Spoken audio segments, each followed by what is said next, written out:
I never imagined Christmas could feel like a knife to the heart.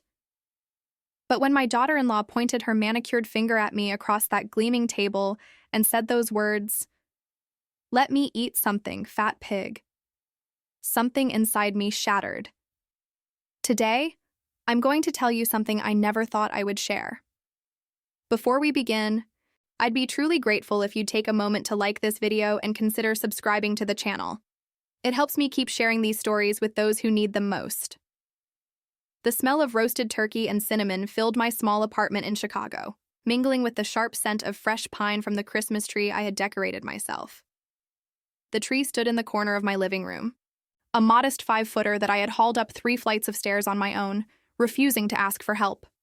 Each ornament had a story: the glass angel my mother had given me on my first Christmas as a married woman, the paper snowflakes Emma had made in kindergarten, the wooden star Robert had carved during one of his rare moments of tenderness. I had strung the lights carefully, testing each bulb, making sure everything was perfect. My hands, weathered and trembling slightly from age and exhaustion, had spent 3 days preparing this feast.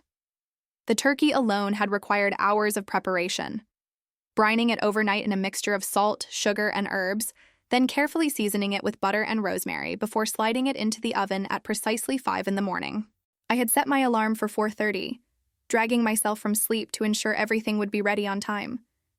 My back had protested as I lifted the heavy bird, my knees aching as I knelt to check the oven temperature, but I had pushed through the discomfort, driven by a desperate need to prove my worth. I wore my best burgundy cardigan, the one with pearl buttons that my late mother had given me decades ago. It was too tight now, pulling across my stomach in a way that made me self-conscious, but I wore it anyway because it was Christmas, and Christmas had always meant family. I had tried on 3 other outfits that morning, standing before my bedroom mirror with tears of frustration stinging my eyes as each one emphasized the weight I had gained over the years. The pounds had crept on slowly, invisibly almost, the result of stress eating and emotional emptiness, and the simple fact that I had stopped caring about myself somewhere along the way. The dining table gleamed under the soft glow of candles I had arranged with care. I had polished the wood until it shone, buffing away every fingerprint and water ring, creating a surface so reflective you could almost see your face in it. Crystal glasses caught the light, sending rainbow fragments dancing across the walls like tiny prismatic dancers. I had washed each glass by hand, drying them with a lint-free cloth, holding them up to the light to ensure there were no spots or smudges. I had used my finest china, the set I had been saving for special occasions, the one with delicate gold trim that had survived 3 moves and 40 years of careful storage. Each plate had been wrapped individually in tissue paper, stored in boxes in the back of my closet, waiting for a moment worthy of their beauty. Everything had to be perfect. It had to be, because this was the first Christmas my son David and his wife Jessica were hosting at my place, instead of their sprawling home in the suburbs. When David had called 3 weeks earlier to suggest the change, I had felt a flutter of hope in my chest. Maybe they finally wanted to spend time with me in my space, to see how I lived, to appreciate the small world I had built for myself. But his words had quickly dampened that hope. "Mom, Jessica wants a more intimate Christmas this year, something low-key. Your place is smaller, so it won't feel like we have to invite the extended family. Plus, you're such a good cook. You'll make it special." Translation: they wanted me to do all the work while they showed up as guests. I should have felt honored. Instead, I felt like a servant preparing for royalty. The doorbell rang, and my heart jumped. I glanced at the antique clock on the mantel, 6 o'clock exactly. They were right on time, which somehow made me more nervous. I wiped my hands on my apron, the red one with white snowflakes that I had bought especially for this occasion, and caught sight of myself in the hallway mirror. The woman looking back at me was older than I remembered, with deep lines around her eyes and mouth, gray roots showing through her dyed brown hair despite my best efforts with at-home color. I had tried to apply makeup, a touch of lipstick, some blush, a light dusting of powder. But my hands had shaken so much that I had smeared the lipstick and had to wipe it off and start over twice. I smoothed down my graying hair one last time, tucking a stubborn strand behind my ear, and opened the door with what I hoped was a warm smile. David stood there, tall and handsome in his designer coat, a charcoal gray cashmere that probably cost more than 3 months of my pension. His dark hair was perfectly styled, his skin tanned from a recent vacation to Turks and Caicos that I had seen photos of on social media but hadn't been invited to. His arm was around Jessica, who looked like she had stepped out of a fashion magazine. She wore a cream-colored dress that probably cost more than my monthly pension, her blonde hair cascading in perfect waves over her shoulders. Her makeup was flawless, applied with professional precision, smoky eyes, contoured cheeks, lips glossed to perfection. She carried a designer purse, the kind with a prominent logo that announced its price tag to anyone who looked. Her heels were impossibly high, red-soled Louboutins that clicked authoritatively on the hallway floor. Everything about her screamed wealth, sophistication, superiority. Behind them stood my daughter Claire with her husband Tom and their children, including sweet little Emma, whose face lit up when she saw me. Emma, at 8 years old, was still untainted by the casual cruelty that seemed to come so naturally to the adults in our family. She wore a red velvet dress with a white collar, her dark hair pulled back in a ponytail, her eyes bright with genuine excitement. Come in," I said, my voice bright despite the knot forming in my stomach. "The apartment is warm." Jessica brushed past me without a word, her expensive perfume trailing behind her like an invisible wall. It was something French and heavy, with notes of jasmine and amber that filled the small entryway and made my own modest drugstore perfume seem pathetic by comparison. She surveyed my living room with barely concealed disdain, her eyes lingering on my worn sofa, the brown corduroy one I had bought at a thrift store 10 years ago, the one with the cushions that sagged slightly in the middle. Her gaze traveled to the faded curtains, cream-colored fabric that had once been crisp and new, but now hung limply, showing their age in the way the edges had yellowed and frayed. She looked at the small television set that was at least 10 years old, a boxy model from before everything went flat screen and smart, and I saw her lip curl ever so slightly in a sneer she didn't bother to hide. "Cozy," she said, and the word dripped with condescension. David kissed my cheek absently, already distracted by his phone. The kiss was perfunctory, mechanical, the kind of gesture you make out of obligation rather than affection. I could smell his cologne, something expensive and masculine, and I remembered when he was small and smelled like baby shampoo and innocence. "Hey, Mom," he muttered, his eyes on his screen, his thumbs moving rapidly as he typed a message to someone more important than me. Tom, Claire's husband, gave me a brief nod, not even bothering to remove his coat before heading to the living room and settling into the best chair. Claire followed him, her high heels clicking on the hardwood floor, barely making eye contact with me. She looked tired, I noticed, with dark circles under her eyes that even her expensive concealer couldn't fully hide. Her smile was strained, forced, the smile of someone who would rather be anywhere else. Only Emma ran to me, wrapping her small arms around my waist. "Grandma, it smells so good," she whispered, her voice muffled against my cardigan. I held her close, breathing in the scent of her strawberry shampoo, feeling tears prick at my eyes. Her warmth, her genuine affection, was the only real thing in a room full of performances and pretense. At least someone still loved me without conditions. I stroked her hair gently, holding on perhaps a moment too long, until I felt Claire's disapproving gaze on us. "Emma, don't wrinkle Grandma's clothes," Claire called out sharply from the living room. Emma pulled away reluctantly, looking up at me with apologetic eyes.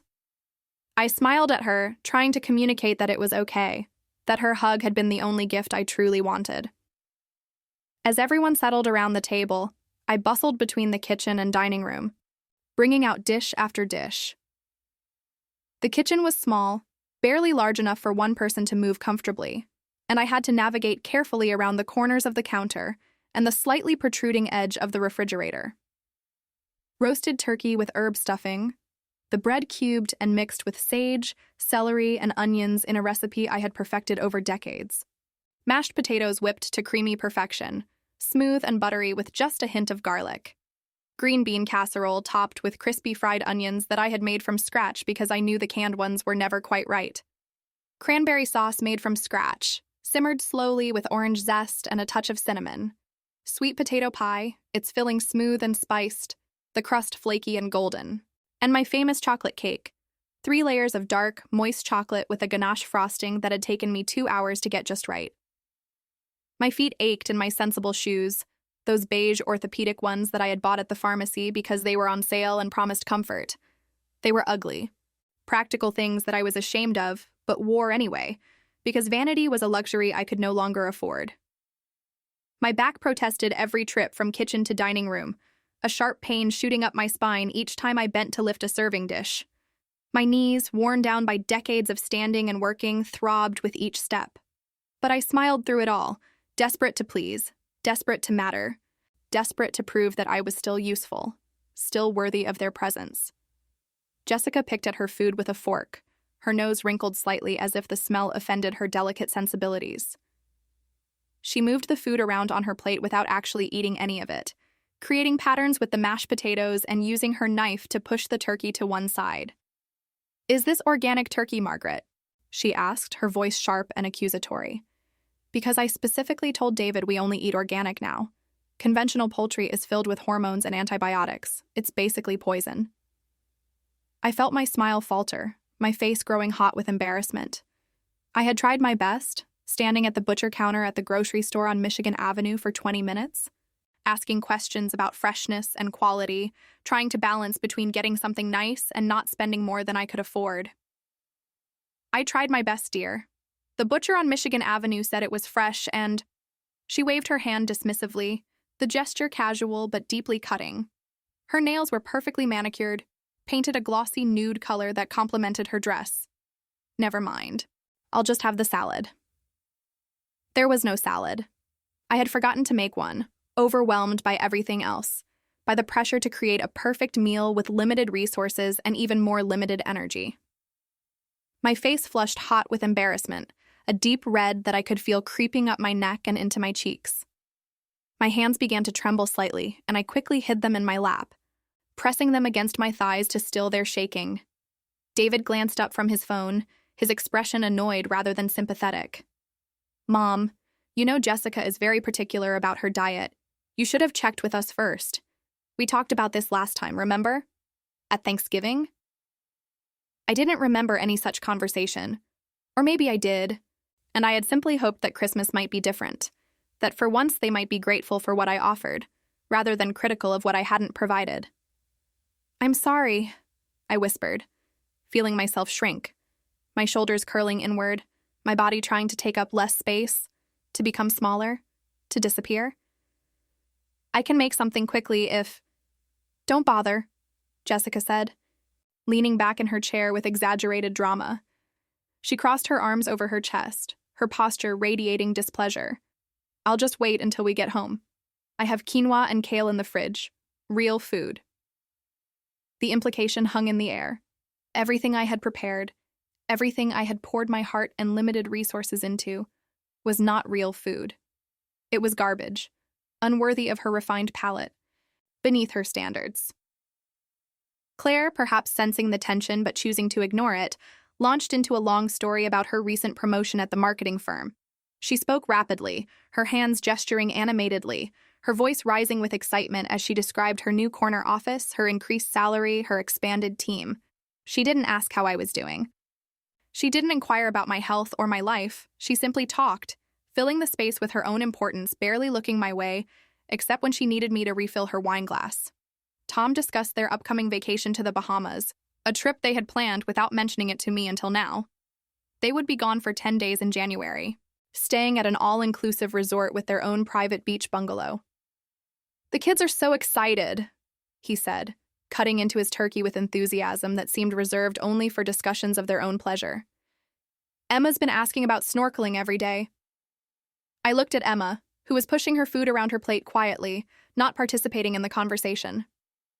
Our eyes met, and I saw something there. Sadness, maybe, or empathy beyond her years. David scrolled through stock market updates on his phone, occasionally grunting responses to questions. When Claire asked him about his business, he perked up slightly, launching into a detailed explanation of cryptocurrency investments and portfolio diversification that I didn't understand, and he didn't bother to simplify. His world was numbers and graphs and percentages, a language I had never learned and he had never tried to teach me. The rest of dinner passed in a fog of forced conversation and uncomfortable silences. I sat at the head of my own table, feeling invisible, watching my family eat the food I had prepared while treating me like furniture, like part of the background, like something that existed only to serve their needs. As dessert time approached, I brought out the chocolate cake, its frosting smooth and glossy, decorated with fresh raspberries that I had splurged on at the grocery store, despite their outrageous price. I had stayed up until 2 in the morning to perfect it, following a recipe I had torn out of a magazine years ago, adjusting the oven temperature halfway through when I realized the edges were baking too quickly, carefully applying the ganache in thin, even layers. Emma's eyes widened with delight when she saw it, and for a moment I felt a surge of pride. At least I could still make someone happy. At least my efforts weren't completely wasted. But before I could slice the first piece, before I could share this small triumph, Jessica's voice cut through the room like a blade, sharp and cruel and deliberate. "Let me eat something, fat pig." The words hung in the air, crystallizing into something sharp and cruel. They seemed to echo in the small dining room, bouncing off the walls, filling every corner with their ugliness. Everyone froze. I stood there, cake server in hand, unable to move, unable to breathe. My chest tightened, my heart pounding so hard I could hear it in my ears, a thunderous drumbeat that drowned out all other sound. Jessica was looking directly at me, her perfectly made-up face twisted into something ugly and mean. Her blue eyes, usually so carefully arranged into an expression of cool sophistication, now glittered with malice. She had said it loudly, clearly, with no attempt to soften the blow. She had meant for everyone to hear. She had wanted them to hear. I felt the room tilt. The cake server slipped from my fingers, clattering onto the plate with a sound that seemed impossibly loud. My vision blurred with tears I refused to let fall, my eyes burning with the effort of holding them back. Somewhere in the distance, I heard Emma's small voice asking, "What does that mean? Why did Aunt Jessica say that?" I heard David's uncomfortable cough, a clearing of the throat that said he knew this was wrong but wouldn't do anything about it. I heard Claire's sharp intake of breath, followed by an uncomfortable silence that said she too would choose peace over defending me. But all I could feel was the weight of those words crushing down on me, confirming every fear I had carried for years, every insecurity I had tried to bury, every shameful thought I had ever had about myself. This was how they saw me. Not as their mother, not as the woman who had sacrificed everything for them, who had given up her dreams and her money and her time and her energy to ensure they had better lives. Not as Margaret, a person with feelings and dignity and worth, as something to be mocked and discarded, as a fat pig. I turned and walked to the kitchen on legs that felt like they belonged to someone else, wooden and unresponsive, moving through sheer force of will. Behind me, I heard David say quietly, his voice barely above a whisper, "Jessica, that was too much." But his protest was weak, performative, meaningless. He said it the way you might comment on the weather, as if her cruelty was merely a minor social faux pas rather than a devastating betrayal. In the kitchen, I gripped the edge of the sink, my knuckles white from the force of my grip, staring out the window at the Chicago skyline dotted with Christmas lights. The city glittered below me, full of families celebrating, full of laughter and warmth and love. And here I was, alone in my kitchen while my family sat in the next room, complicit in my humiliation through their silence. My reflection in the window showed a woman I barely recognized. Overweight, yes. The cardigan pulling tight across my stomach, emphasizing every roll and bulge I had tried to hide. Tired, definitely, with dark circles under my eyes and a weariness that went bone deep. But more than that, utterly defeated. When had I become so small? When had I allowed myself to shrink into this shadow of a person? When had I stopped mattering? The memories came flooding back, each one a reminder of everything I had given, everything I had sacrificed, everything I had lost in the service of people who didn't even see me as human. I remembered David as a baby, colicky and crying through the night while his father slept soundly in the next room, his snores a soundtrack to my exhaustion. Robert had believed that baby care was women's work, that his job was to earn money, while mine was to handle everything else. I had walked those hallway floors for hours, bouncing David, singing softly, old lullabies my mother had sung to me, nursery rhymes I half remembered, improvised songs about stars and dreams and love. My own exhaustion had been a constant companion, a weight I carried through every moment of every day, surviving on 3 or 4 hours of broken sleep, drinking cup after cup of coffee to stay functional. When David was 7 and wanted to join the travel soccer team, his eyes bright with excitement as he showed me the flyer from school, I had looked at the fees and equipment costs and felt my heart sink. We couldn't afford it. Robert's salary barely covered our bills, and my part-time job at the library brought in just enough for groceries. But I couldn't bear to disappoint him, couldn't stand to see that light in his eyes dim with rejection.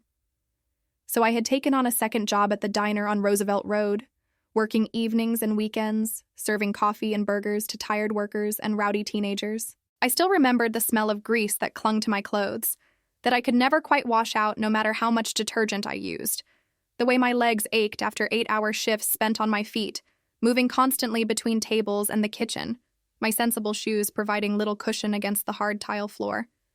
The tips I counted carefully at the end of each shift, separating them into envelopes. Rent, utilities, groceries, David's soccer fees, making sure there was enough for his registration, his cleats, his uniform, his tournament travel costs.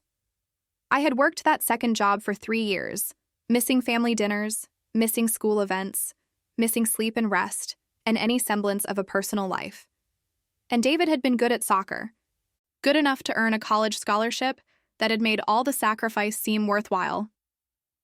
He had thanked me at his high school graduation, a brief mention in his speech about his mother's support, and I had cried tears of pride and relief, believing that my sacrifice had meant something, that he understood what I had given him.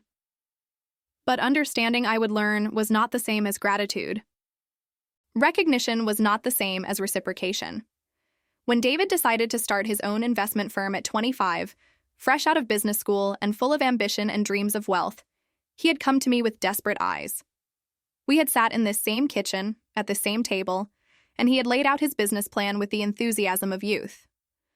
"Mom, I just need a little help to get started. The banks won't give me a loan yet. I don't have enough credit history, enough collateral, enough proof that I can make this work. But I know I can. I've done the research, I've run the numbers. I just need seed money. I need $50,000. $50,000. My entire life savings, accumulated penny by penny over decades of careful budgeting and sacrifice. Money I had dreamed of using for a small retirement, maybe a trip to see the Grand Canyon, something I had wanted to visit since I was a child reading about it in geography class. Perhaps a comfortable cushion for my old age, a buffer against medical emergencies and unexpected expenses, money that represented security, independence, the possibility of a future that belonged to me alone. I had looked into his eager, hopeful face, so much like the baby I had walked through countless nights, and I had given it to him without hesitation. He had promised to pay me back within 2 years. We had shaken hands on it, a solemn gesture that I had believed meant something. "I'll pay you back with interest, Mom," he had said, his handsome face so earnest. "This investment firm is going to be huge. You'll see. I'll make you proud." That was 15 years ago. The investment firm had grown into a multi-million-dollar enterprise, managing portfolios for wealthy clients, dealing in stocks and bonds and cryptocurrency and real estate. David drove a Mercedes, a sleek silver model with leather seats and a dashboard that looked like it belonged in a spaceship. He lived in a house with 6 bedrooms and a swimming pool, a sprawling modern structure in the suburbs with floor-to-ceiling windows and a 3-car garage. He vacationed in Europe twice a year, posting photos on social media of the Eiffel Tower, the Colosseum, beaches in Greece. The $50,000 had never been mentioned again, as if it had simply evaporated into the air, as if it had never existed, as if my sacrifice had been so insignificant it wasn't even worth acknowledging. And then there was Claire, beautiful, ambitious Claire, who had been the golden child from birth, achieving everything she touched. Straight A's in school, captain of the debate team, full scholarship to Northwestern University. She had married Tom fresh out of college, a whirlwind romance that had seemed perfect from the outside.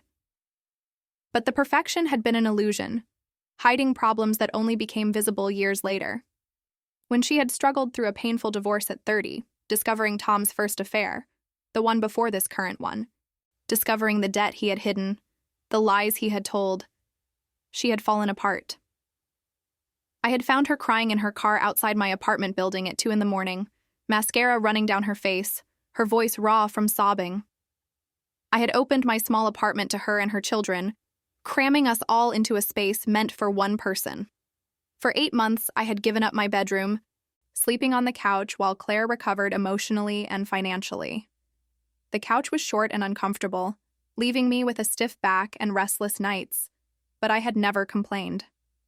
I had helped with the grandchildren, driving them to school in my old car that sputtered and coughed but still ran, making their lunches with careful attention to what each child liked and didn't like, attending parent-teacher conferences when Claire was too distraught to function. I had held her while she cried. I had listened to hours of angry, hurt recitations of Tom's betrayals. I had helped her find a lawyer, a therapist, a path forward. I had used what little remained of my savings to help her cover rent deposits when she finally found a new place. When she finally got back on her feet, landed her dream job at the marketing firm, and moved into her own place, a nice 2-bedroom apartment in a better neighborhood than I had ever been able to afford. She hugged me tightly and whispered, "I could never have done this without you, Mom. You saved me. I'll never forget this." But the calls became less frequent. The visits dwindled. When I called to share news, that I had been elected treasurer of the community center board, that I had finally planted the small herb garden on my balcony, that I had found a stray cat that needed a home, she was always too busy, always in a meeting, always with other plans. "Mom, I can't talk right now. Can I call you back?" But the callbacks never came. I forgave it all. I swallowed the hurt, told myself they were building their lives, reminded myself that this was what mothers did. We gave and expected nothing in return. Love was supposed to be unconditional, wasn't it? Sacrifice was supposed to be its own reward. But standing here in my kitchen on Christmas night, the echoes of Jessica's cruelty still ringing in my ears, I realized that unconditional love from a mother should not mean unconditional tolerance of abuse. Sacrifice should not mean self-annihilation. Even my late husband, Robert, had contributed to this slow erosion of my self-worth. Our marriage had been quiet, marked by long silences and emotional distance. He had been a good provider, responsible and reliable, showing up to work every day, bringing home a paycheck that kept us housed and fed, but he had never been warm. I could count on one hand the number of times he had told me he loved me, each instance so rare and unexpected that I had memorized them all. Once on our wedding day, words spoken by rote as part of the ceremony. Once when David was born, whispered in the hospital room in a moment of emotional vulnerability that he quickly tried to hide. Once on our 20th anniversary, said grudgingly after I had cooked his favorite meal and arranged for David and Claire to stay with my sister so we could have a rare evening alone, and maybe twice more in passing, as casual as commenting on the weather. We had shared a bed for 38 years, but I had slept alone even when he was beside me. He had never asked about my dreams, my fears, my hopes. He had never seemed curious about who I was beyond my roles as his wife, his housekeeper, his cook, the mother of his children. I had been a function more than a person. In his final years, when illness confined him to bed, cancer that started in his lungs and spread like fire through his body, I had cared for him with tender devotion, changing bandages on bed sores that developed despite my best efforts to turn him regularly, administering medications on a strict schedule, setting alarms throughout the night to ensure he never missed a dose, helping him to the bathroom when he could still walk, cleaning him when he couldn't, sitting beside him through long, difficult nights when the pain was too intense for sleep, reading to him from the newspaper, holding his hand, trying to offer comfort. He died without ever acknowledging the depth of my sacrifice. His last words had been a complaint about the temperature of his water. Now, standing in this kitchen on Christmas night, I realized I had spent my entire life pouring myself into other people, expecting that love would be enough to fill the void they left behind. But love, I was learning, was not always reciprocated. Sometimes it was taken for granted, assumed to be infinite and inexhaustible, mined like a resource until nothing remained. Sometimes it was exploited, used as a tool of manipulation, wielded as a weapon that kept me compliant and small. Sometimes it was repaid with cruelty. I heard footsteps behind me and turned to find Emma standing in the doorway, her young face etched with concern. She held a small wrapped present in her hands, something she had clearly been carrying in her coat pocket. The wrapping paper was slightly crumpled, the bow askew, clearly wrapped by a child's hands. "Grandma, I made you something at school," she said softly, her voice barely above a whisper. "I was saving it for later, but I think you need it now." She handed me the gift, and I unwrapped it with shaking fingers, carefully peeling back the tape so as not to tear the paper. Inside was a hand-drawn picture of the two of us, stick figures holding hands under a rainbow. She had used markers, bright colors that showed through the thin paper, and she had taken care to draw smiles on both our faces. At the top, in her careful child's handwriting, were the words, "My grandma is the best person in the whole world." Something broke open inside me. All the control I had been maintaining, all the composure I had fought so hard to preserve, shattered in an instant. I pulled Emma into my arms and let the tears fall, great heaving sobs that I had held back for decades. The sound that came out of me was raw and primal, years of suppressed pain finally finding voice. She patted my back gently, this small child offering comfort that her parents had never learned to give. "It's okay, Grandma," she whispered. "It's okay to cry." When I finally composed myself, wiping my eyes with a paper towel from the counter, I looked down at her sweet face. "Thank you, sweetheart. This is the most beautiful gift I've ever received." "Why did Aunt Jessica say that mean thing to you?" Emma asked, her voice small and confused. "It wasn't nice. Mom always says we should be nice to people." I took a deep breath, kneeling down to her level, despite the protest from my knees, wanting to look her in the eyes when I answered. "Sometimes people forget to be kind," I said carefully, choosing my words with the precision required when speaking to a child. "Sometimes they forget that words can hurt, that other people have feelings too." "But you're not a pig, Grandma. You're beautiful." Her simple declaration, stated with the absolute certainty that only children possess, shattered something in me. And in that moment, looking into her innocent face, I made a decision. I was done. Done being a doormat. Done accepting cruelty as the price of family connection. Done sacrificing myself on an altar that no one else even acknowledged existed. I took Emma's hand, her small fingers wrapping around mine, and walked back into the dining room. Everyone looked up, their faces a mix of discomfort and forced cheer. David had his arm around Jessica, who was scrolling through her phone as if nothing had happened, her thumb moving rapidly across the screen. Claire was helping herself to more wine, filling her glass to the rim.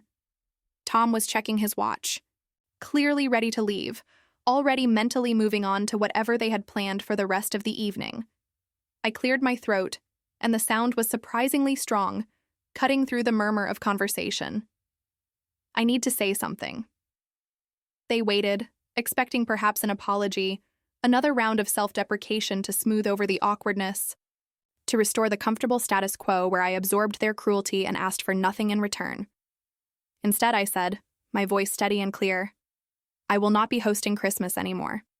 In fact, I will not be hosting anything anymore unless I am treated with basic human respect." The room went silent. The only sound was the ticking of the clock on the mantel and the distant sound of a car alarm from the street below. David's mouth fell open, his expression one of genuine shock.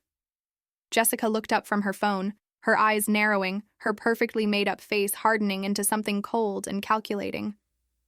"Mom, don't be dramatic," Claire said with a nervous laugh, the kind that tried to dismiss serious concerns as overreaction. "It was just a joke." "You know Jessica didn't mean—" "A joke?" I interrupted, my voice growing stronger with each word. "Calling me a fat pig at my own table after I spent 3 days preparing a meal for all of you is a joke? Explain to me what's funny about it. Explain to me where the humor is." Jessica's face flushed red, her composure slipping. "Oh my God, Margaret, you're so sensitive. I was just being playful. Can't you take a joke? This is exactly what David warned me about. You're always making everything about you. always playing the victim. Playful, I repeated slowly, tasting the word, examining it for any truth I might have missed.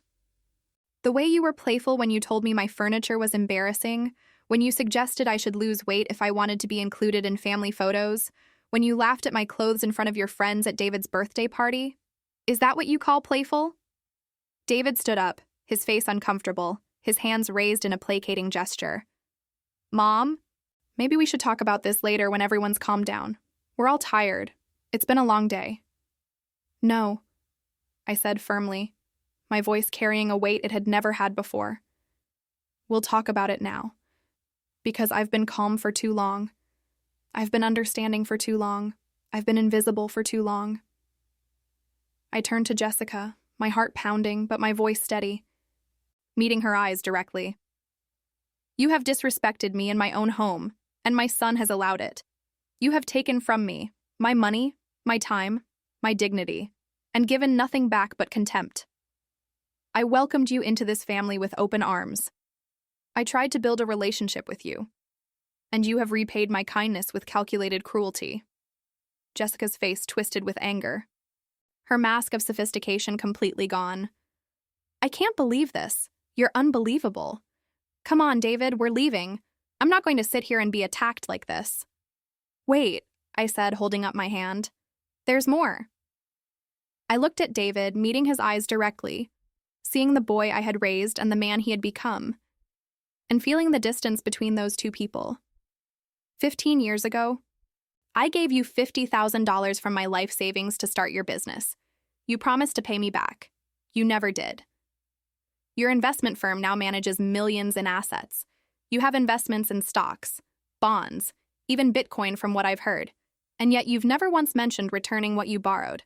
That money was supposed to be my retirement, David. My security. My future. And you took it and never looked back. David's face went pale, all the color draining from his cheeks. Mom, that was a gift. You said you wanted to help. You said you believed in me. I said I wanted to help, I agreed. But you said it was a loan. You promised to repay it. You shook my hand. You looked me in the eyes and made a promise. Instead, you've bought vacation homes and luxury cars while I've stretched every dollar of my pension to survive. Do you know I've been eating rice and beans 3 nights a week to save money? Do you know I canceled my cable and my internet because I couldn't afford both? While you vacation in Europe and post photos on social media, I'm counting pennies to pay my electric bill. Claire shifted uncomfortably in her seat, her wine glass trembling slightly in her hand. Mom, this is really not the time or the place. When is the time, Claire? I asked, turning to her, my voice rising with emotion I could no longer contain. When you needed a place to stay after your divorce, I gave you my bedroom for 8 months. I slept on the couch. I helped raise your children while you put yourself back together. I sacrificed my own comfort and privacy without complaint. And now, you barely call. You barely visit. When I was sick with pneumonia last winter, I spent 5 days in the hospital alone. Not one of you came to see me. I was terrified. The doctor said it was touch and go for a while, that I might not make it. And I lay there in that hospital bed completely alone, watching other patients receive visitors, watching families gather around bedsides, and wondering why my own children couldn't spare even an hour. We were busy, Claire protested weakly, her eyes filling with tears that I couldn't tell were genuine or simply discomfort at being confronted. We had work, and the kids had school, and too busy to visit your mother in the hospital, I finished, the words hanging heavy in the air. Too busy to check if I was okay, if I was scared, if I needed anything, but not too busy to ask me to babysit whenever you need a free weekend. Not too busy to call when you need money for Emma's school trip or when your car needs repairs. The truth hung between us, heavy and undeniable, impossible to ignore or explain away. Tom looked at the floor, his face red with shame or embarrassment, or perhaps just the desire to be anywhere else. Claire's eyes filled with tears that spilled over and ran down her cheeks, smearing her mascara. But I couldn't tell if they were genuine remorse or simply discomfort at being confronted with the reality of her behavior. This ends now, I said quietly, but with absolute conviction. I will no longer finance your lives, I will no longer drop everything to accommodate your schedules. I will no longer accept disrespect in the name of family harmony. If you want a relationship with me, it will be built on mutual respect and genuine affection. Nothing less. I deserve that much, at least. I am a person with feelings and dignity and worth. I am not a resource to be extracted. I am not a servant to be ordered around. I am not a punching bag for your frustrations. I am your mother, and I deserve basic human respect. Jessica grabbed her purse, her face contorted with rage, her movements sharp and angry. This is ridiculous. You're a bitter old woman who can't handle a little teasing. You're pathetic, Margaret, absolutely pathetic. Come on, David, we're done here. David hesitated, looking between his wife and his mother, his face a mask of conflict. For a moment, I saw something flicker in his eyes. Maybe guilt, maybe recognition, maybe the faint ghost of the boy who had once loved me unconditionally.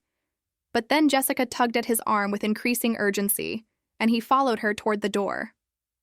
Fine, he muttered, not meeting my eyes. We'll talk when you're ready to be reasonable, when you're ready to apologize for ruining Christmas. They left, the door slamming behind them with enough force to rattle the picture frames on the wall. Claire and Tom gathered their things in awkward silence, murmuring about getting the kids home to bed, about how late it was, about early morning commitments. Within minutes, my apartment was empty except for Emma, who had refused to leave with her parents, planting herself in a chair and crossing her arms with stubborn determination. "Can I stay with you tonight, Grandma?" she asked quietly, her voice small but firm.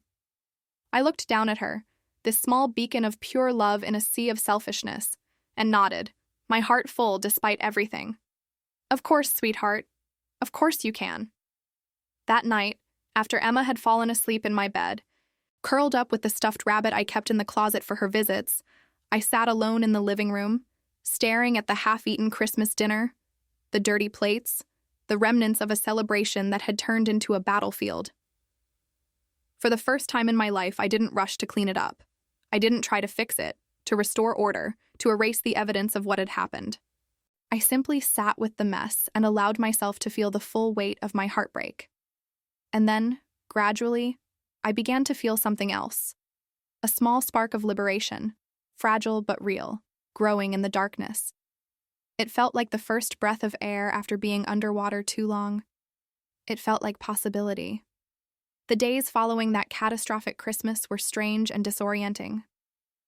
I woke each morning half expecting an apology text, a phone call, some acknowledgement from David or Claire that they understood the pain they had caused, that they saw me for the first time as a real person with real feelings. Instead, there was silence. A week passed, then 2, then a month. The silence, I discovered, was its own form of communication. It said, "Your feelings don't matter. Your pain is inconvenient. Your boundaries are an offense." In early February, my phone finally rang. It was David, his voice carefully controlled, almost businesslike, the tone he probably used with difficult clients. "Mom, we need to talk about the holidays. Jessica feels that you owe her an apology for ruining Christmas and embarrassing her in front of the family." I held the phone away from my ear, staring at it in disbelief, certain I must have misheard. "Jessica feels I owe her an apology?" "You embarrassed her in front of the family," David continued, his voice taking on a lecturing quality as if he were explaining something obvious to a child. "She's hurt and angry. She thinks you were looking for an excuse to attack her. She says you've never liked her, that you've been waiting for an opportunity to undermine our marriage." I took a deep breath, centering myself, calling on reserves of calm I didn't know I possessed. "David, your wife called me a fat pig at my own dinner table. That is not something that requires an excuse to address. That is objectively cruel and disrespectful." "She was joking, Mom. You know how she is. She has a dry sense of humor. You're just too sensitive." "How she is," I repeated slowly, examining the phrase, "is cruel. And how you are, apparently, is someone who prioritizes his wife's feelings over his mother's dignity. Someone who expects me to tolerate abuse to maintain his comfort." There was a long pause. I could hear him breathing, could almost hear him processing, calculating, trying to figure out the right words to bring me back in line. Then David said, his voice cooling, "If you can't apologize and move past this, I don't think we can have a relationship right now. Jessica won't be around you until she receives a proper apology, and I support her in that. She has every right to protect herself from your negativity." "Then I guess we won't have a relationship," I said quietly, and hung up the phone. My hands were shaking, but this time not from fear or heartbreak. This time they shook with something that felt almost like power, like strength reclaimed, like the first flex of muscles that had been bound for too long. Claire called next, 2 days later, her voice tight with frustration and what sounded like genuine anxiety. "Mom, you're being unreasonable. You're tearing this family apart over one comment. Can't you just let it go? Can't you just be the bigger person here?" "I've let things go my entire life," I told her, my voice steady. "I'm done letting things go. I'm done being the bigger person." Being the bigger person apparently just means being the person who absorbs all the pain so everyone else can be comfortable. "So what? You're just going to cut us all off?" she demanded, her voice rising. "You're going to throw away your relationship with your children over this?" What would Dad say? The invocation of Robert, the appeal to his imagined authority, struck me as both predictable and infuriating. "Your father," I said slowly, "spent 38 years ignoring my needs and taking me for granted, so probably he would tell me to shut up and accept it. But he's not here, and I'm done living according to what other people think I should tolerate." "You're not being fair," Claire said, and I could hear tears in her voice. "We love you. We're just busy. We have our own lives." "Having your own lives doesn't require cruelty," I said. "It doesn't require taking advantage of my kindness. It doesn't require treating me as if I don't matter. I'm not asking you to put your lives on hold. I'm asking you to treat me with basic respect. If that's too much to ask, then perhaps the problem isn't me." She hung up without saying goodbye, and I listened to the dial tone for several seconds before slowly lowering the phone. The loneliness was crushing at first. I wandered through my apartment, unused to the silence, unused to the absence of demands on my time and energy. No phone calls asking for babysitting favors, no last-minute requests for money, no family gatherings where I served and cleaned and smiled until my face hurt. No texts asking me to run errands or pick up prescriptions or drop off forgotten items. Just silence. But slowly, something remarkable began to happen. In that silence, I started to hear my own voice again. Not the voice that asked, "How can I help?" or "What do you need?" but the voice that asked, "What do I want? What do I need? Who am I when I'm not defined by my usefulness to others?" I began small. I stopped by the community center in my neighborhood, a cheerful building with blue awnings that I had driven past 1,000 times but never entered. Inside, the walls were covered with flyers and announcements, book clubs, exercise classes, social gatherings. I found a flyer for a pottery class for seniors, printed on yellow paper with hand-drawn images of bowls and vases. On impulse, surprising myself, I signed up. The first class was terrifying. My hands, so used to serving others, felt clumsy and uncertain as I tried to shape the cold, wet clay. It slipped through my fingers, refused to hold the forms I tried to create, collapsed under its own weight. But the instructor, a patient woman named Sandra with kind eyes and gray hair pulled back in a loose bun, guided me gently. "Just feel the clay," she said, her hands covering mine, helping me find the right pressure, the right movement. "Let it tell you what it wants to become. Don't force it. Listen to it." Over the following weeks, I discovered a surprising truth. I was good at this. My hands, which had spent decades cooking and cleaning and caring, which knew instinctively how to knead dough and fold laundry and braid hair, found new purpose in creating. I made bowls and vases, imperfect but beautiful in their imperfection.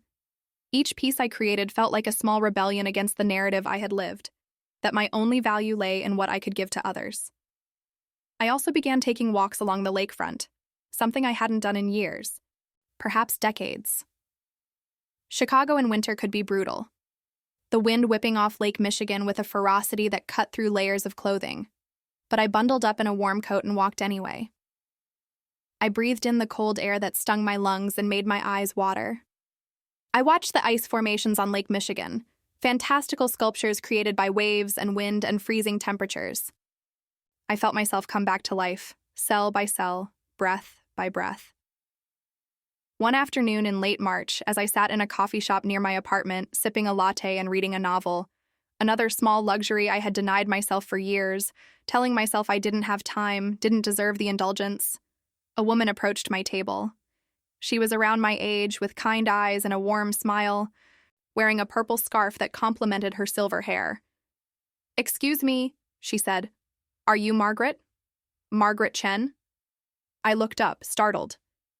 I recognized her vaguely but couldn't place from where. My mind cycled through possibilities. Someone from the grocery store? A former neighbor? A face from church back when I used to attend? "I'm Linda Morrison," she said, sitting down uninvited but somehow not unwelcome. Her presence felt comfortable, like slipping into a warm bath. "We met at the community center pottery class. I've been admiring your work. That blue vase you made last week, it was stunning." "Oh," I said, flushing with unexpected pleasure that warmed my cheeks. "Thank you. I'm still learning. I feel like I'm all thumbs most of the time." We talked for 2 hours about pottery and books and life and loss. Linda was a widow who had lost her husband 5 years earlier to a sudden heart attack. She spoke openly about the loneliness of aging, the way children often drifted away, pulled by their own lives and responsibilities into orbits that no longer included their parents. She talked about the importance of building a life that didn't depend entirely on family, of finding meaning and connection in unexpected places. "You seem different than when you first started the class," she observed, stirring her coffee slowly. "Lighter somehow, like you've put down something heavy you'd been carrying." "I feel different," I admitted, surprised by my own honesty, by how easy it was to talk to this near stranger. "I'm learning to take up space in my own life, to exist as more than just a supporting character in everyone else's story." Linda became my first real friend in years, maybe ever. We started meeting for coffee weekly, attending art exhibits at small galleries in neighborhoods I'd never explored, trying new restaurants, Thai food, Ethiopian food, Vietnamese pho. Through her, I met other women who were navigating similar journeys, women who had spent their lives giving and were now learning to receive, to exist, to matter. We formed a small group that met monthly, sharing stories and wisdom and laughter. But life, as I would soon learn, had one more test waiting for me. In early April, I received a phone call from an old family friend, Patricia Morrison, no relation to Linda. Patricia had known our family for decades, had attended David's graduation from business school, Claire's wedding to Tom, countless birthday parties and holiday gatherings. Her voice on the phone was hesitant, almost apologetic, as if she wasn't sure she should be making this call. "Margaret," she said, "I need to tell you something, and I don't know if I should, but I think you deserve to know." My heart began to race, my pulse quickening with anxiety. "What is it?" There was a long pause, filled with the sound of her breathing, of her gathering courage. Then she said, "I ran into Jessica last week at a charity fundraiser at the Four Seasons. She was with some friends, women I didn't recognize, and they were talking about you." I wasn't trying to eavesdrop, but they were loud and the table was close to mine. And well, I heard things. "What things?" I asked, my voice barely a whisper. "Jessica was telling them that you've always been a burden, that David has been supporting you financially for years, paying your bills because you're too irresponsible to manage money. She said you're constantly asking for money and help. She said you ruined Christmas intentionally because you were jealous of her relationship with David, that you've been trying to break them up since they got married. She told them you've been manipulative and emotionally abusive to your children their entire lives, that you use guilt as a weapon." "Margaret," she was laughing while she said it, and her friends were believing every word.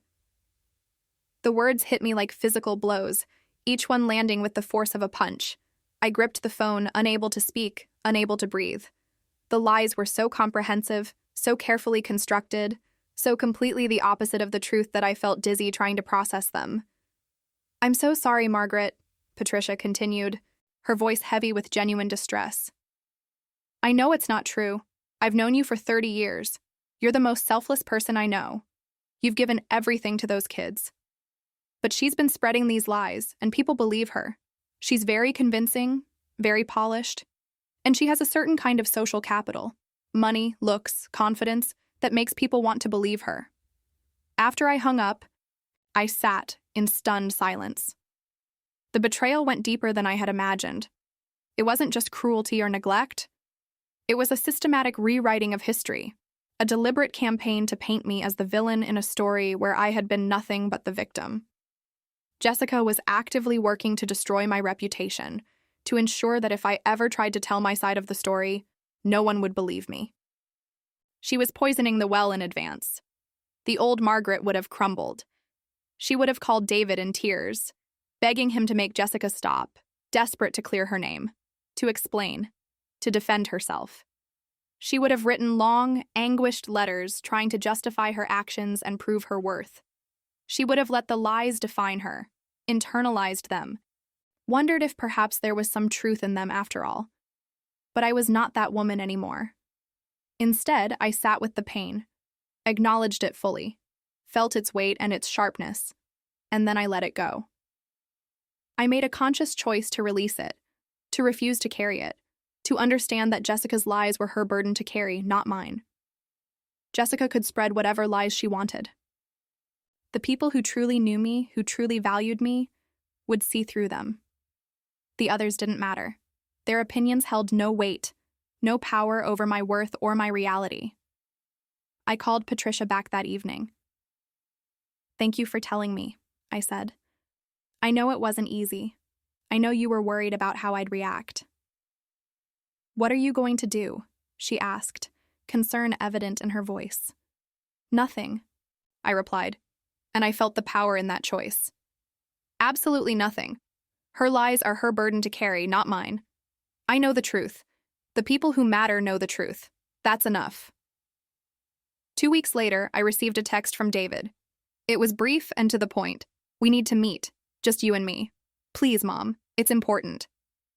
I stared at the message for a long time, feeling the old familiar pull of hope. Maybe he finally understood. Maybe he was ready to apologize. Maybe things could be different. Maybe I could have my son back. But I had learned to be cautious with hope. I had learned that sometimes people only wanted reconciliation on their own terms, that "I'm sorry" could mean "I'm sorry you're upset," rather than "I'm sorry for what I did." I agreed to meet him at a neutral location, a small cafe in Lincoln Park, far from my neighborhood and his, a place where neither of us held the home field advantage. When I arrived, he was already there, sitting at a corner table, looking older than I remembered. There were new lines around his eyes, a weariness in his posture that hadn't been there before. He had lost weight, I noticed, and his expensive clothes hung slightly loose on his frame. "Mom," he said as I sat down, "thanks for coming. I wasn't sure you would." I ordered coffee and waited. I had learned the power of silence, of not rushing to fill awkward spaces, of letting other people say what they needed to say without my prompting. David fidgeted with his phone, then finally put it away, making what seemed like a conscious effort to be present. "Jessica and I have been fighting," he admitted, his voice low. "A lot. About everything. About money. About priorities. About you. She wants to invest more money in Bitcoin and cryptocurrency. She's gotten really into it, thinks it's the future. I think it's too risky. We have enough wealth in traditional stocks and bonds. I don't want to gamble with our security. It's causing problems between us. Big problems." "I'm sorry to hear that," I said neutrally, sipping my coffee, wondering why he was telling me this, what he wanted from me. He looked up, his eyes meeting mine, and I saw something vulnerable there, something that reminded me of the boy he had been. She's been different lately, meaner. To me, to the people around us, to service workers. I see it now, the way she talks to people, the way she treats you. I've been making excuses for her because I love her, because admitting she has these problems feels like admitting I made a mistake in marrying her. But I think I've been wrong. I think I've been blind. I felt a small crack in my armor, a softening toward this man who was my son, who I had loved since before he was born, who I had held in my arms and protected from the world. But I held firm, maintaining my boundaries, refusing to let sentiment override reason. "Why are you telling me this, David?" "Because I think I owe you an apology," he said, his voice breaking slightly, and I saw tears gathering in his eyes. "For Christmas. For not defending you when Jessica said that horrible thing. For the money I never paid back. For all of it. For years of taking you for granted. For treating you like you didn't matter." I waited, saying nothing, letting the silence stretch, giving him space to continue. "I've been selfish," he continued, the words coming faster now, as if he'd been holding them back for too long. "I built this whole life, this successful business, this image of success, and I forgot where I came from. I forgot what you gave up for me. That $50,000, it was everything you had, wasn't it? Your entire savings, your security, and I took it and never looked back. I built my empire on your sacrifice and never once acknowledged it." "Yes," I said quietly, keeping my voice steady. "It was everything I had." He ran his hands through his hair, a gesture I remembered from his childhood when he was stressed or scared or uncertain. "I want to pay you back, with interest. 15 years of compound interest. I want to make things right. I want to start over." "And what about Jessica?" I asked, watching his face carefully. "What about the way she treats me? The lies she's been spreading about me?" His face paled slightly. "You heard about that?" "I heard." He looked away, unable to meet my eyes. "I'm working on it. I confronted her about it. She said she was just venting to friends, that she didn't mean for it to get back to you. I'm trying to set boundaries, but she's my wife, Mom. I love her. I can't just throw away my marriage. And I'm your mother," I replied, my voice steady but firm. "I raised you. I sacrificed for you. I gave you everything I had to give. Where are your boundaries there? Why does she get understanding and compassion and the benefit of the doubt, while I get expected to accept abuse in silence?" He looked away, unable to answer, his silence more telling than any words could be. I stood up, leaving my coffee half finished on the table. "David, when you're ready to truly change, not just feel guilty, but actually change, call me. When you're ready to stand up to your wife and demand that she treat me with respect, when you're ready to prioritize what's right over what's comfortable, when you're ready to be the man I raised you to be rather than the man she's molded you into, call me. Until then, I think it's best we keep our distance." I walked out of the cafe, my heart pounding but my steps steady. Behind me, I heard him call my name, heard the scrape of his chair as he stood, but I didn't turn around. Some lessons I was learning could only be learned in absence. Some people only understood the value of something after they'd lost it. Spring turned into summer, and my new life began to take solid shape. I had lost weight, not from stress or deprivation, but from actually taking care of myself. Cooking healthy meals with fresh vegetables from the farmer's market, walking regularly along the lakefront, finding joy in movement rather than treating exercise as punishment. I had cut my hair shorter, a style that felt fresh and modern, that made me look younger, more vibrant. I had redecorated my apartment with bright colors and plants. A sunny yellow throw pillow on the couch, cheerful prints on the walls, a window box full of herbs that I tended carefully. I was transforming my space from a shrine to self-denial into a home that reflected who I was becoming. Emma visited me often, her parents dropping her off for weekend stays. They never came to the door anymore, just texted when they arrived and waited in the car. During those visits, I taught Emma to make pottery, her small hands shaping clay alongside mine. I taught her to bake my famous chocolate cake, measuring flour and cocoa powder with care. We painted watercolors together, creating abstract swirls of color that I hung on my refrigerator with pride. We talked about everything: school, friends, dreams, fears. She was wise beyond her years, this small girl who seemed to understand what her parents couldn't. One Saturday in July, as we sat on my small balcony eating ice cream and watching the sunset over the city, the sky painted in shades of pink and orange and purple, Emma asked me a question that stopped me cold. "Grandma, are you happier now than before?" I thought about it carefully, wanting to give her an honest answer, to model the kind of authenticity I wanted her to learn. Yes, I said finally. I'm sadder in some ways because I miss what I thought my family was. I miss the dream of what our relationships could have been. But I'm happier because I'm not pretending anymore. I'm not lying to myself. I'm not making myself small to make other people comfortable. Does that make sense? She nodded solemnly, licking her ice cream cone thoughtfully.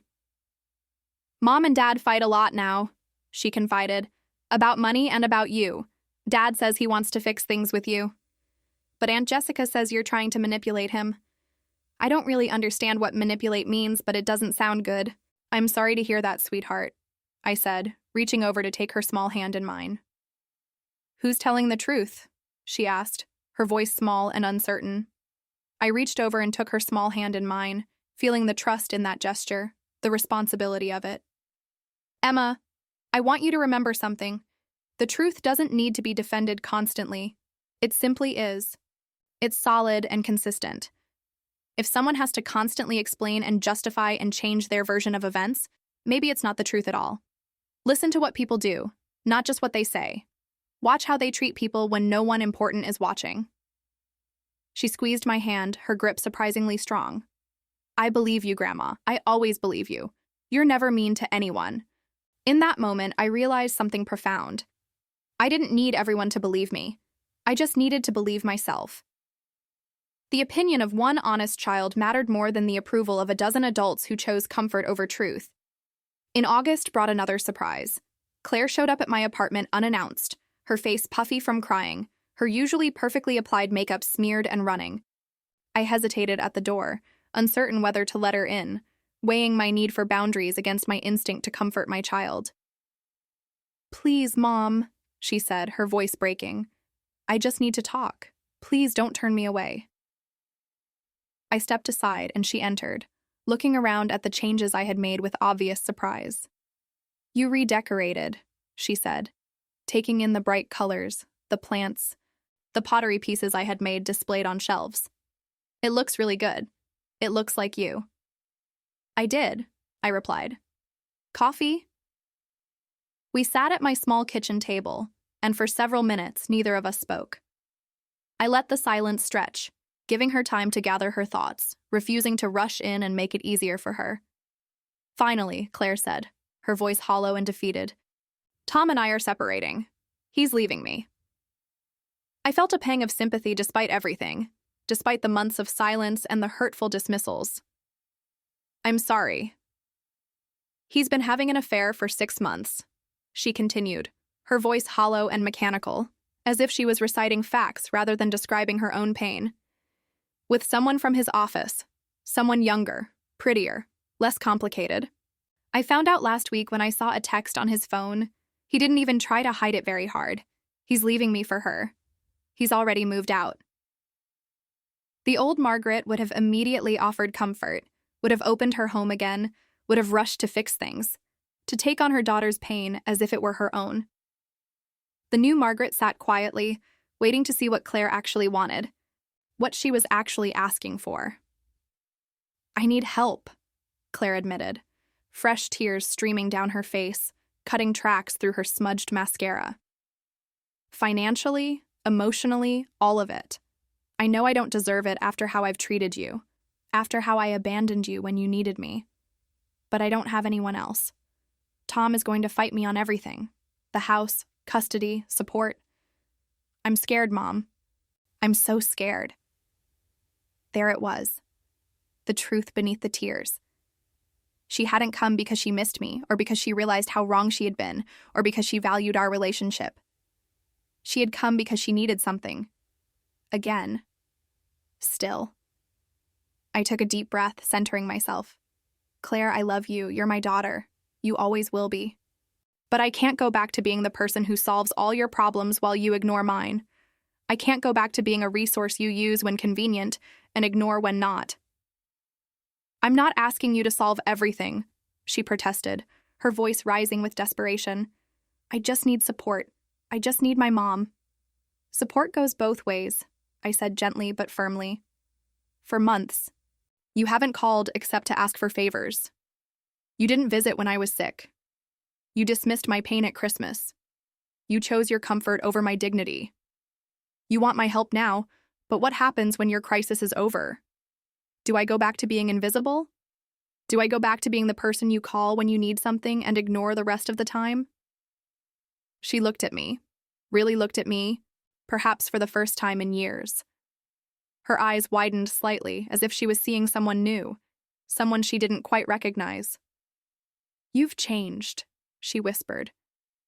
"Yes," I said simply. "I have." "I don't know if I can do this alone," she admitted, her voice small and frightened, vulnerable in a way I hadn't seen since she was a child. "You're not alone," I told her, feeling my resolve soften slightly, but not break. "But the help I offer now comes with expectations. I expect respect. I expect regular communication that's not just about what you need from me. I expect to be treated like a person, not a resource. I expect you to value my time and my energy and my emotional well-being. I expect reciprocity." She nodded slowly, wiping her eyes with the back of her hand. "I can do that. I want to do that. I'm sorry, Mom. I'm really, truly sorry. I've been a terrible daughter. I've taken advantage of you. I've been selfish and thoughtless and cruel. I'm sorry." I reached across the table and took her hand, feeling the tremor in her fingers. "Then let's start over. But this time, let's build something real. Something honest. Something that goes both ways." Over the following weeks, Claire and I began a tentative new relationship. She called regularly, not just when she needed something but to check in, to share her day, to ask about mine. We met for lunch, went to movies, attended a concert in Millennium Park, slowly rebuilding the connection that had frayed to nearly nothing. She asked about my pottery classes, my new friends, my life. She listened when I talked, really listened, rather than just waiting for her turn to speak. It wasn't perfect. Old patterns tried to reassert themselves, the expectation that I would drop everything for her, the assumption that my time was always available, the subtle ways she tried to manipulate me into doing more than I had agreed to. But each time I held firm to my boundaries, and gradually she learned to respect them. She learned that no was a complete sentence. She learned that my needs mattered too. September arrived, bringing with it a cool breeze off Lake Michigan and a sense of renewal, of new beginnings. I had been invited to display my pottery at a small local art show. Nothing major, just a community event in a park. But it felt monumental to me. Linda helped me select pieces and set up my booth, arranging my bowls and vases on tables covered with cloth, creating an attractive display that made my work look professional, legitimate, worthy of attention. For 3 days, I stood there sharing my work with strangers who appreciated it, who saw beauty in what I had created, who valued something I had made not because of what it could do for them, but simply because it existed. People bought my pieces. They complimented my craftsmanship. They asked questions about my process, my inspiration, my techniques. I felt seen in a way I hadn't been seen in years. On the final day of the art show, as I was packing up my remaining pieces, wrapping them carefully in bubble wrap and placing them in boxes, I looked up to find David standing at my booth. He was alone, without Jessica, and he carried a large manila envelope in his hands. He looked nervous, his weight shifting from foot to foot, his eyes not quite meeting mine. "Mom," he said softly, "can we talk?" I gestured to the empty chair beside me, the folding chair that had become surprisingly comfortable over 3 days. He sat down, looking at my pottery with what seemed like genuine admiration, his fingers hovering over a blue vase as if he wanted to touch it but didn't dare. "These are beautiful," he said, his voice full of wonder. "I had no idea you were so talented. I didn't even know you were interested in pottery." "There's a lot you don't know about me," I replied, not unkindly but with honesty. He nodded, accepting the truth of it, the weight of it. "I brought you something," he said, handing me the envelope. Inside was a check for $75,000. My hands trembled as I stared at the numbers, at the reality of what this represented. The original $50,000 plus 25 years of compound interest calculated at a conservative rate, he explained, his words coming quickly, nervously. "It's not enough, I know. It doesn't erase anything. It doesn't make up for the years of taking you for granted. But it's a start. It's what I owe you financially. I'm still working on what I owe you emotionally. I stared at the check, feeling a complex mix of emotions: gratitude, vindication, sadness that it had taken so long, that it had required so much pain. "Thank you," I said finally, my voice thick with emotion. "Jessica and I are going to marriage counseling," he continued, the words tumbling out as if he'd been waiting to say them. "She's working on her anger, on the way she treats people. Our therapist has diagnosed her with some personality issues, narcissistic tendencies, problems with empathy. It's not happening overnight, but she's trying. She's attending weekly sessions. And I'm trying to be the son you deserved instead of the one you got. I'm trying to stand up for what's right instead of just going along to keep the peace." I looked at him. This middle-aged man who was my child, who I had loved imperfectly and who had loved me imperfectly in return, who was trying finally to do better. "We're all trying," I said, feeling the truth of it. "That's all we can do. Try to be better than we were yesterday." "Can I come visit you sometime?" he asked, his voice almost childlike in its vulnerability. "Just me, to talk, to reconnect, to learn about who you are now, who you've become. I want to know you as a person, not just as my mother." "Yes," I said, feeling something warm bloom in my chest. "I'd like that." He stood to leave, then paused, his hand on the back of the chair. "By the way, I heard what Jessica said about you at that fundraiser. Patricia Morrison called me.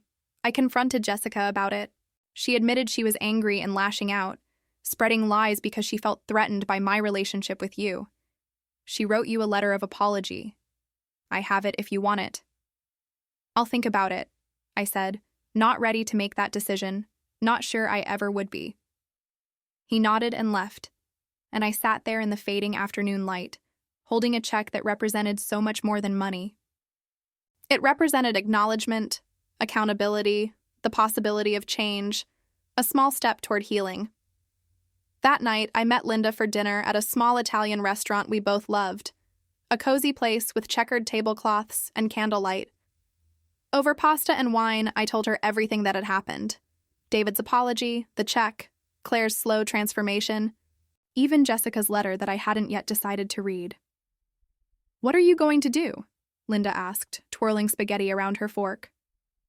"I'm going to keep living my life," I said, feeling the certainty of it. "I'm going to keep making my pottery and taking my walks and being Emma's grandmother. I'm going to forgive them eventually, because holding on to anger hurts me more than it hurts them. But I'm never going back to who I was. Never again. That woman doesn't exist anymore." Linda raised her wine glass, her eyes bright with approval and friendship. "To never going back," she said. "To moving forward," I replied, and we clinked glasses, the sound bright and clear in the warm restaurant air, a toast to new beginnings and hard-won wisdom. Months passed. Winter returned to Chicago, bringing with it another Christmas season. This time, I hosted nothing. Instead, I spent Christmas Eve with Linda and her family, a warm gathering full of laughter and genuine affection. Christmas Day, I spent with Emma, just the two of us, making cookies and watching old movies and creating new traditions that belonged only to us. David and Claire each sent me gifts, thoughtful ones, chosen with care, accompanied by cards with messages that suggested they were beginning to understand. Jessica's letter remained in my drawer, unread. I would read it someday, when I was ready, but I had learned that forgiveness operated on my timeline, not theirs. Forgiveness was a gift I gave myself, not something I owed to anyone else. On New Year's Eve, I stood on my balcony, wrapped in a warm coat, watching fireworks explode over the city in bursts of gold and silver and red. The cold air stung my cheeks, but I felt more alive than I had in decades. Behind me, my apartment glowed with warm light, filled with my pottery, my books, my plants, all the small pieces of a life I had built for myself, a life that belonged to me. I thought about the woman I had been a year ago, standing in her kitchen on Christmas night, broken and defeated, shattered by cruelty, convinced of her own worthlessness. I thought about the journey I had taken, the battles I had fought, the hard lessons I had learned. And I felt something unexpected. Gratitude. Gratitude for the pain that had forced me to change. Gratitude for the cruelty that had awakened my strength. Gratitude for the loss that had taught me what truly mattered. Gratitude for the shattering that had allowed me to rebuild myself into someone stronger, someone truer, someone worthy of her own respect. I was 67 years old, and I was finally free. My phone buzzed with a text from Emma. "Happy New Year, Grandma. I love you so much. Can't wait to make more pottery with you tomorrow. Mom says I can stay the whole weekend if that's okay." I smiled, typing back. "Happy New Year, sweetheart. I love you too. See you tomorrow. Bring your pajamas." As midnight struck and the city erupted in celebration, car horns honking, voices raised in joy, fireworks painting the sky, I raised an imaginary glass to the woman I had become and to the year ahead, full of possibility and promise. I raised it to second chances and hard-won wisdom. I raised it to the truth that it is never too late to reclaim your life, to demand respect, to choose yourself. Have you ever lived, or known someone who lived, something like this? Have you felt invisible in your own family? Taken for granted, exploited for what you could give while your pain went unnoticed? If this story resonates with you, please share your experience in the comments below. And if you found value in my journey, I would be so grateful if you would like this video and subscribe to this channel. Together, we can help this message reach someone who desperately needs to hear it. Someone who needs to know that it's never too late to reclaim your life, your dignity, your worth. Thank you for listening to my story. Thank you for being here.